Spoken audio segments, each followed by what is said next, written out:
দুটো নীতি, একটি হচ্ছে দ্রুত সরবরাহ বিদ্যুৎ সরবরাহ আইন, যেটা গতবার দেখা গেছে, আর মানে যেটার মাধ্যমে সব বলতে গেলে সব কন্ট্রাক্ট দেওয়া হয়েছে। আর একটি হচ্ছে যে ডিমান্ড ফোরকাস্ট, এই যে আমরা ভবিষ্যতে কি পরিমাণ আমাদের বিদ্যুতের চাহিদা আছে সেটিকে ইনফ্লেট করে কত বেশি আরও বেশি বিদ্যুৎ কেন্দ্র যুক্ত করা যায় সেটা করার চেষ্টা করা হয়েছে। তো সেখান থেকে যদি আমরা কাজ করি তাহলে আমরা আইডেন্টিফাই করেছি যে কিছু কাঠামোগত পরিবর্তনের দরকার আছে। আমরা দেখছি যে এই বিদ্যুৎ বিভাগ পিডিবি তারা ডিমান্ড ফোরকাস্ট করে, তারা কন্ট্রাক্ট হ্যান্ডওভার করে, তারা ট্যারিফ নির্ধারণ করে, তারা একমাত্র ক্রেতা, অর্থাৎ পুরো এই সেক্টরের বিদ্যুৎ ক্ষেত্রের পুরো কন্ট্রোলটাই একটি সংস্থার হাতে। আমরা বলেছি তামিম, এই যে পিডিবির এই ভূমিকা পরিবর্তন করার জন্য আমরা রিকমেন্ড করেছিলাম, কোনো পরিবর্তন কি দেখলেন? না, আমরা শুধু কিছু ট্রান্সফার দেখেছি, কিন্তু কাঠামোগত কোনো পরিবর্তন আমরা দেখি নাই। এইটা আমার মনে হয় এটা একটা অ্যাডমিনিস্ট্রেটিভ মেজার, এবং এটা অ্যাকচুয়ালি যদি ফোকাস করে এটা করা হতো তাহলে ভবিষ্যতের জন্য আমাদের, কারণ এই সরকারের স্থায়িত্ব আমরা জানি খুব বেশি দীর্ঘ হবে না, কিন্তু এইখানে কিন্তু এইটা করার সুযোগ ছিল। শুধু যে দুর্নীতি আমাদের এই আজকের এই পরিস্থিতিতে নিয়ে এসছে সেটা কিন্তু না। আমরা যদি শুধু দুর্নীতির দিকেই ফোকাস করি আর যদি বলি যে এই সেক্টরটা ঠিক হয়ে যাবে, তাহলে কিন্তু সেটা হবে না।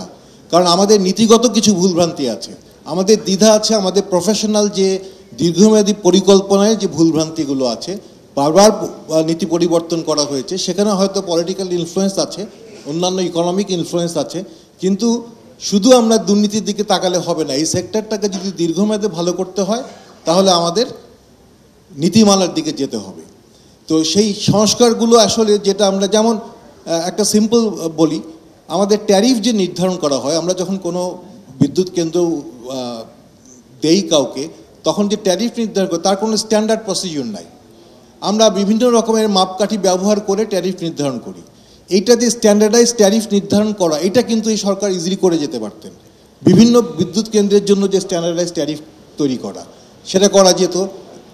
অবকাঠামোগত পরিবর্তন, ডিসেন্ট্রালাইজ করা, আমরা যে ভবিষ্যতে কী ধরনের বিদ্যুৎ কেন্দ্র হবে, কোথায় হবে, কি ফুয়েল ব্যবহার করবে, তার সাথে যারা এটা ইমপ্লিমেন্ট করবে তাদের সাথে সম্পর্ক বিচ্ছিন্ন করা, দুটোকে সম্পূর্ণ আলাদা এন্টিটি করা, এইগুলো কিন্তু করা যেত।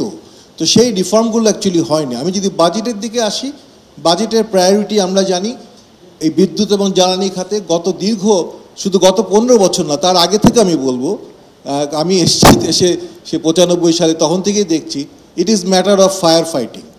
অর্থাৎ সারাক্ষণই প্রতি বছরই এই গরমটা কিভাবে কাটাবো সেটার জন্য আমাদের চিন্তা ভাবনা, এবং সেই গরম কাটানোর বর্তমানে সবচেয়ে বড় ফুয়েলটা হলো বিদ্যুৎ উৎপাদনের জন্য জ্বালানি সরবরাহ কীভাবে আমরা রাখতে পারি এবং তার জন্য অর্থ সংস্থান করা।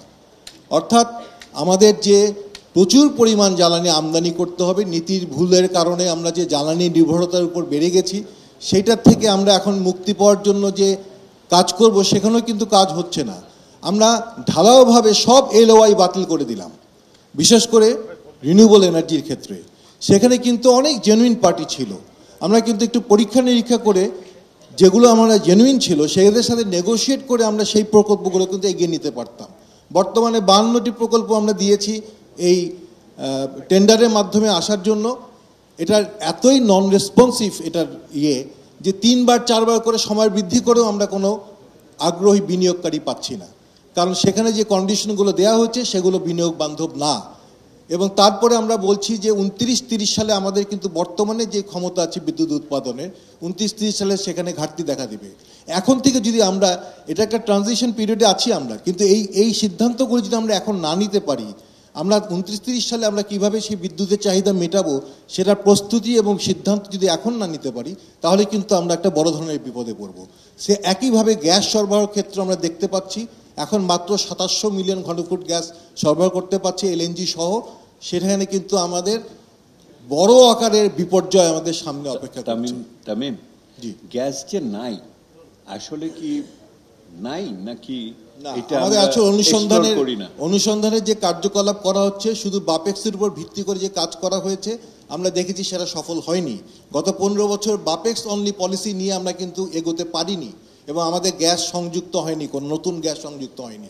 এখনও 69টা গ্যাস কূপ খনন করার পরিকল্পনা করা হয়েছে, কিন্তু তার যে অগ্রসরমানতা তাতে আমরা কোনো রকমের কোনো ফলাফল দেখতে পাচ্ছি না, বরঞ্চ আমরা ক্রমশই গ্যাস সরবরাহহীনতায় এবং গ্যাসে কম সরবরাহতে আমরা ধীরে ধীরে আরও খুব বিশেষ করে শিল্প মারাত্মকভাবে ক্ষতিগ্রস্ত হচ্ছে এবং পরবর্তীতে এটা আরো ব্যাপক বিদেশিদের আনতে বলছেন, জি বিদেশি ইনভেস্টমেন্ট আনতে বলছেন, বিদেশি এক্সপার্টিজ আনতে বলছি।